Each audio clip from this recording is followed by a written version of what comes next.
Alright, good morning, good morning, good morning po sa inyong lahat mga kababayan. Batang Maynila to, it's pag-usapan natin etong dalawang umiepal mga kababayan. Ayan po yung isang umiepal at ito pa po yung isang umiepal. Mga DDS talaga kahit kailan epal eh. Ano ang iniepal na itong dalawa na to? Sinasabi nila na itong si Zaldico ay hindi pa nga po daw nahuhuli. Wala daw Zaldico na nahuli. So pinapalabas nila sinungaling ang presidente. Anak ng teteng ah. Ibig sabihin mas magaling pa kayo sa presidente? Ha? Ikaw Harry Roque? At ikaw Jay Sonsa? Anak ng teteng. Eto may update nga ang Pangulo eh. Oh, after po siya mahuli, ano ang update ng Pangulo? Pakinggan natin si Presidente Bongbong Marcos. Magandang araw po sa inyong lahat. Oh. At magbibigay na ako sa inyo ng pahayag tungkol sa kalagayan ni Zaldico. Nananatili po siya sa kustodiya ng Czech Republic at isinasagawa natin ang lahat ng mga kinakailangang hakbang para sa kanyang pagbalik dito sa Pilipinas. Oh. Inutusan ko ang Department of Justice kasama ang Department of Foreign Affairs na pangunahan ang pakikipag-ugnayan sa mga otoridad ng Czech Republic upang matiyak na maayos at naayon sa proseso ang lahat ng kinakailangan. Magpapadala rin ng high-level coordination team upang tutukan ito. Ang ganitong mga proseso ay may sinusunod na mga legal na hakbang sa pagitan ng mga bansa, kaya't nangangailangan na sapat na panahon upang maisagawa ng tama. We will bring Zaldico home and we will do so in accordance with the law. He will answer to the Filipino people. Maraming salamat po. Okay, so ayan mga kababayan, ang linaw-linaw malinaw pa sa sikat ng araw. Na itong si Zaldico ay nananatili sa kustodya ng Czech Republic at ginagawa ng pamahalaan ang lahat dumadaan po sa proseso para maibalik sa Pilipinas si Zaldico. Ano naman sinasabi ni Harry Roque? Anak ng teteng. Pakinggan natin. Praning na to, nababaliw na to mga kababayan eh. Si Harry Roque. Eto, ano sinasabi na ito ni Akla? Ang kumpirmasyon po na hindi siya nakakulong ay nanggaling mismo kay Zaldico. So kauna-una pagkakataon, yan po ay galing mismo kay Zaldico. Hindi po... Nakakausap niya raw si Zaldico. Anak ng tete. O di ibig sabihin, niloloko ka ni Zaldico. O baka naman AI ni Zaldico yung nakakausap mo. Kasi mahilig kayo maglalabas ang AI eh. Saka mga deepfake eh. O baka naman clone ni Zaldico yung nakakausap mo. Kasi mga kababayan, ako naman nagtataka. Paano maglalabas ang Pangulong Bongbong Marcos ng pahayag na ikaw presidente? So hindi ka bibigyan ng impormasyon na hindi totoo. Lalong-lalo na ng Department of Foreign Affairs. Hindi pwedeng totolonggisin mo ang Pangulo. Eh di tanggal kayo lahat sa pwesto kapag ganun ang ginawa ninyo. At sigurado ako, merong litrato na nailabas yan, merong mga proof na talagang nahuli si Zaldico. Hindi lang inilalabas ng Malacanang o ng DFA. Bakit? Kasi confidential yan eh. Confidential yan. At ayaw nila na pagpestahan ito ng mainstream media o sa social media. Baka nga trap na naman ito eh. Baka mawawmali na naman kayo. Di ba dati natatandaan ninyo? Sinasabi nila si Pangulong Bongbong Marcos nasa St. Luke's at nakaratay doon at hindi na makatayo at malapit ng magurgor. Di ba? Sabi nila nandun sa room 304 doon sa West Wing ng St. Luke's. Wala naman 304 daw doon sa West Wing ng St. Luke's. So, kaya ito si Bugris at yung mga ilang mga nagkalat ng peking report tungkol sa kalusugan ng Pangulo, ngayon po ay iniimbestigahan na. Tapos ngayon, natapos ang issue kay Presidente Marcos. Nagpakita si Presidente Marcos nag-jumping jack pa jumping jack At nagtatakbo, hingal-hingal yung mga reporter. So, now nawala yung focus kay Presidente Marcos ngayon. Ito na naman yung mga DDS kahit kailan talaga walang katapusan ang mga pinagagawa niyong fake news. Si Zaldico naman, ang kanilang topic. At sinasabi na naman na sinungaling daw ito si Presidente Bongbong Marcos. Dahil hindi pa nga daw nahuhuli si Zaldico. Sabi raw ni Saldico mismo kay Harry Roque. Anak ng teteng. So niloloko ka, Harry Roque, ni Saldico kung sakaling si Saldico nga nakausap mo. O baka naman merong kaboses lang ni Saldico at tumawag o nakausap mo. Para gawin ka mukhang tanga. Katulad ng mga banateros na ginawang tanga ni Ormesco Moreno. O hindi raw eh. Hindi raw nahuli. Mismo raw sabi ni Saldico Baka mumu na. Baka mumu na ni Saldico yung naano mo. Harry Roque. Ano pa sinasabi nito? Akla na to. Ha? Po siya nakulong, hindi siya nakakulong. Oh. Kaya nga, buong buo ko sinasabi, nagpapakalat ng fake news ang presidente. After nung magbanggit po ni President Bongbong Marcos Jr. na nahuli na raw itong si dating Congressman Zaldico, meron din po kayong mga post. Pakipaliwanag po, ano po talaga? Nasaan po kaya si dating Congressman Zaldico? Siya ba'y nasa kamay ng batas, kamay ng otoridad sa kasalukuyan dyan sa Czech Republic? Sige na nga po, dahil ito namang SMNI ay aking istasyon din. Ang kumpirmasyon po na hindi siya nakakulong ay nanggaling mismo kay Zaldico. So kauna-unang pagkakataon, yan po ay galing mismo kay Zaldico. Hindi po siya nakulong, hindi siya nakakulong. Kaya nga, buong buo ko sinasabi, nagpapakalat ng fake news ang presidente. O baka naman sinabi niya, hindi siya nakakulong. Nakadetain lang. Hindi siya nakakulong. Nandun lang siya, nakahold lang siya dun sa immigration. Kasi pag sinabi nakakulong, nasa rehas di ba? Kaya ikaw, Roque, mararamdaman mo rin yun, mararanasan mo yun.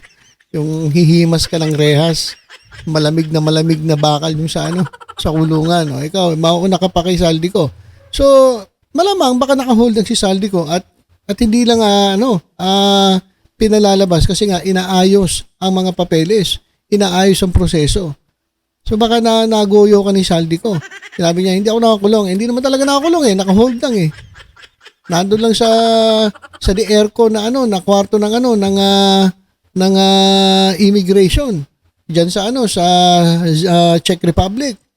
Now, pero bago pa tayo makakuha ng kumpirmasyon kay Zaldico, tayo naman ay nagkaroon na rin ng karanasan dito sa Europa. No? Kung maalala nyo, yung panahon na ako ay sapilitan na pinapadala dito sa Vienna, Austria, at ako naman ay merong medical certificate galing sa dalawang doktor na I was unfit to fly. Tinanong ako ng piloto ng eroplano kung gusto ko ba lumipad. Sabi ko, hindi. Dahil sa sinabi ng doktor ko, nung ako po'y pinababa sa eroplano, pinaantay po ako hanggang dumating ang piskal. Dahil ang sistema dito sa Europa, bago ka ba-aresto, kinakailangan iharap ka muna sa piskal at ang piskal ang magdidesisyon kung kakasuhan ka. At kapag ikaw ay kinasuhan, doon ka pa lang aarestuhin. So, kinikwento na niya yung buhay niya. Huwag na natin tuloy ito. Kinikwento na niya yung buhay niya kasi naranasan niya raw, ganun-ganun daw ang sa Europa. Iba ka naman iba ka naman ikaw humihingi ka ng asylum.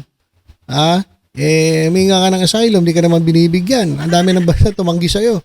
Kaya malapit-lapit ka na Mag-ready ka na dyan kasi dadalang ka raw ni John Vic Remulla ng humba bago ka arestuhin. So, sabi ni Harry Roque, nakausap niya raw mismo si Saldico. At nung nakausap niya si Saldico, sinabi ni Saldico, hindi ako nakakulong, Harry. Naniwala ka naman. Naniwala ka naman. Baka naman pinipake news ka ng mga tao kung inagaya lang yung boses ni Saldico. At ito pa, isa pang tulongges mga kababayan. O yan. Ito rin si Mr. Fake News. Dami na rin kaso na ito cyber libel Puro invento mga kwento na ito mga to DDS talaga kahit kailan fake news O pakinggan naman natin Jason sa naman. Wala silang alam. Wala sila, sinyek niya. Wala rin siya nakitang nahuling anong pangalan nito by the name of Elizalde Salcedo ko, or Saldico.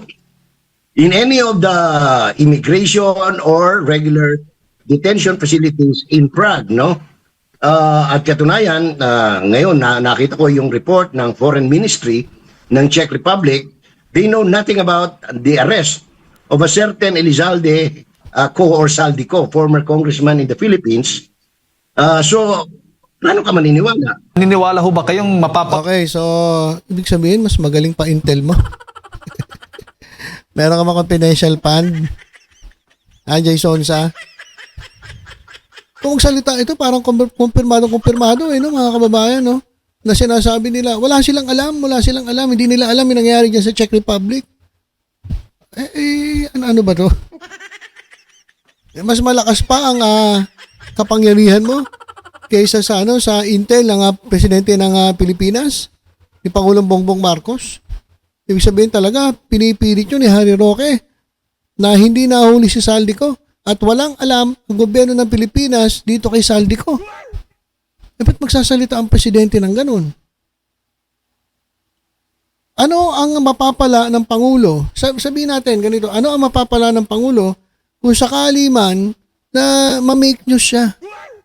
Para saan? Ikakasira niya yun kapag nagsalita siya ng hindi totoo. Diba?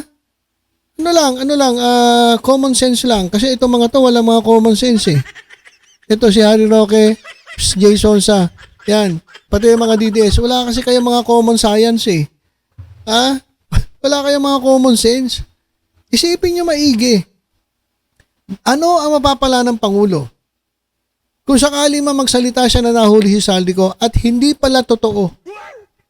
Ibig sabihin, fake news. Ano mapapala niya kung nagpakalat siya ng fake news? Siyempre, masisira siya. At bakit mo naman sisirain yung sarili mo kay Saldico? Anong kwentang tao ba si Saldico? Isang pugante? Katulad ni Harry Roque, isang pugante rin? Ano mapapala? Doon ako nagtataka eh. Ba't sinasabi nila na sinungaling si Presidente, nagpapakalat ng fake news? Ano ang mapapala ng Pangulo? Para saan? Bakit kinakailangan magsinungaling ng Pangulo?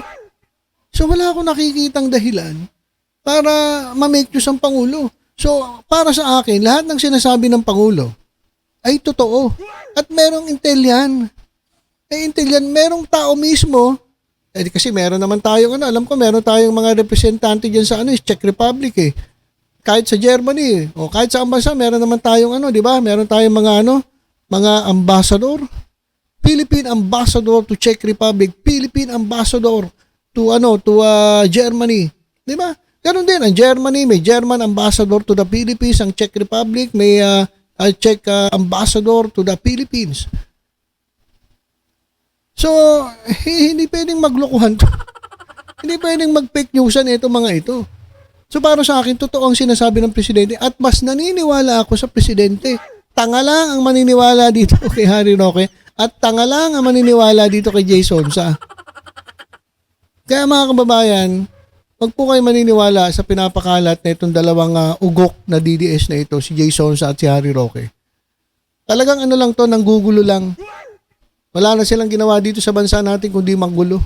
Anak ng teteng. Di ba? Wala na talaga silang magawa kundi manggulo. At ewan ko ba? Kasi ito si Harry Roque, desperado na to mga kababayan eh. Kasi susunod na to eh. Tapos ito naman si Jason Sa desperado na rin. Kasi wala nang kita. Kinulong si Kibuloy eh. O di wala na siyang 1 milyon kada buwan. Di ako naman kay Kibuloy, ba't ko bibigyan ng 1 milyon to kada buwan? Fake news to. So yan lang po muna mga kababayan ng ating update.